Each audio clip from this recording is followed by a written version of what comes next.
हे असं माझ्याच बाबतीत होतंय का? सगळं काही नीट होतंय असं वाटत असताना मध्येच पुन्हा रुळावर आलेली गाडी ही डगमगते आणि निराशेच्या कोशात पुन्हा प्रवेश का होतो? आता हेच सुरू आहे ना डोक्यात. आता ह्यातून तुला बाहेर काढतो, पण शांतपणे ऐक. आयुष्य म्हणजे चढ आणि उतार यांचा संगम असतो.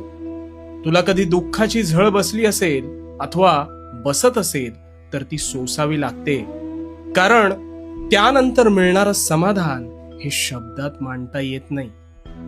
दुःख हे तुला अनेक गोष्टी शिकवते, तुला कणखर आणि संयमी बनवते. पण लक्षात घे, सुख हे कधीच काही शिकवत नाही. ते दुःखानंतर बहरणारं इंद्रधनुष्यच असतं. आता इंद्रधनुष्य नेहमी दिसतं का आपल्याला? नाही ना. आणि दिसलं असतं तर त्याचं अप्रूप राहिलं असतं का? तसंच सुख